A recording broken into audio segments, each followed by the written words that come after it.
Good afternoon. I'm here today to announce the appointment of a special counsel in connection with two ongoing criminal investigations that have received significant public attention.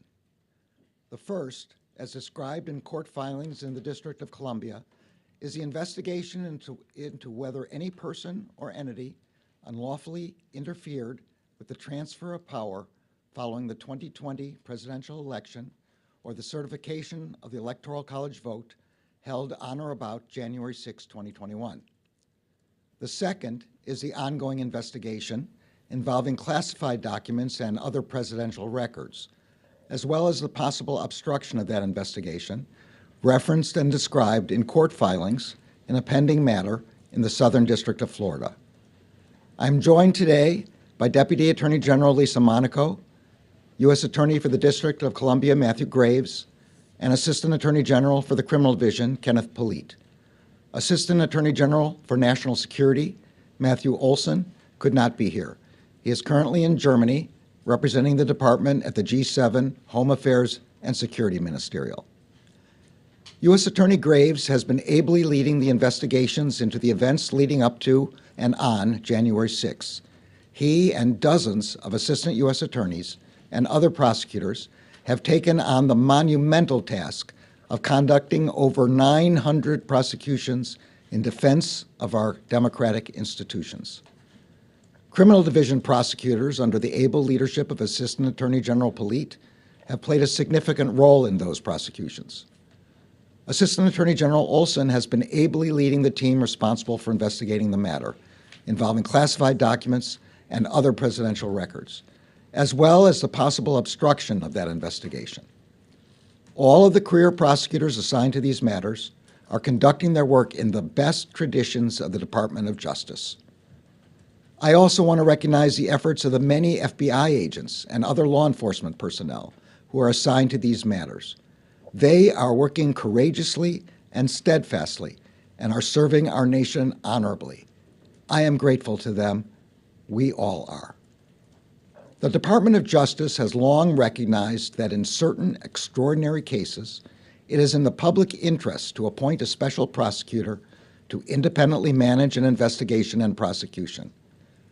Based on recent developments, including the former president's announcement that he is a candidate for president in the next election, and the sitting president's stated intention to be a candidate as well, I have concluded that it is in the public interest to appoint a special counsel.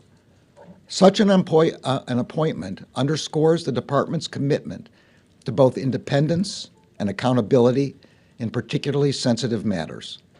It also allows prosecutors and agents to continue their work expeditiously and to make decisions indisputably guided only by the facts and the law. The special counsel will conduct parts of the first investigation I just mentioned. The investigation into whether any person or entity unlawfully interfered with the transfer of power following the 2020 presidential election or with the certification of the Electoral College vote held on or about January 6.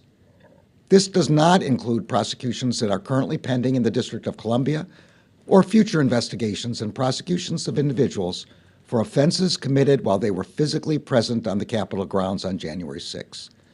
Those investigations and prosecutions will remain under the authority of the U.S. Attorney for the District of Columbia.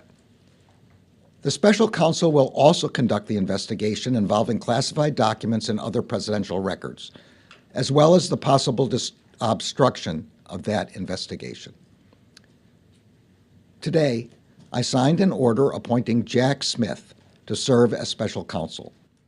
The order authorizes him to continue the ongoing investigation into both of the matters that I have just described and to prosecute any federal crimes that may arise from those investigations. Mr. Smith is a veteran career prosecutor. He began his prosecutorial career in 1994 as an assistant district attorney with the New York County DA's office. In 1999, he became an assistant U.S. attorney for the Eastern District of New York, where over the course of 9 years, he prosecuted matters ranging from gang murders of police officers to civil rights violations. From 2008 to 2010, he served with the International Criminal Court, where he supervised war crimes investigations.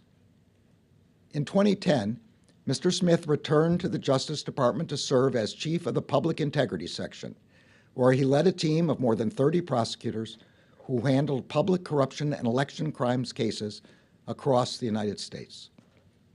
In 2015, he agreed to serve as the first Assistant U.S. Attorney for the Middle District of Tennessee, later becoming the acting United States Attorney. Most recently, Mr. Smith served as a chief prosecutor for the Special Court in The Hague, charged with investigating and adjudicating war crimes in Kosovo. Mr. Smith will begin his work as special counsel immediately and will be returning to the United States from The Hague. Throughout his career, Jack Smith has built a reputation as an impartial and determined prosecutor who leads teams with energy and focus to follow the facts wherever they lead. As special counsel, he will exercise independent prosecutorial judgment to decide whether charges should be brought. Although the special counsel will not be subject to the day-to-day supervision of any official of the department, he must comply with the regulations, procedures, and policies of the department. I will ensure that the special counsel receives the resources to conduct this work quickly and completely. Given the work to date and Mr. Smith's prosecutorial experience, I am confident that this appointment will not slow the completion of these investigations. The men and women who are pursuing these investigations are conducting themselves in accordance with the highest standards of professionalism. I could not be prouder of them. I strongly believe that the normal processes of this department can handle all investigations with integrity. And I also believe that appointing a special counsel at this time is the right thing to do. The extraordinary circumstances presented here demand it. Mr. Smith is the right choice to complete these matters in an even-handed and urgent manner. Thank you all. Mr. Attorney General, will you pledge to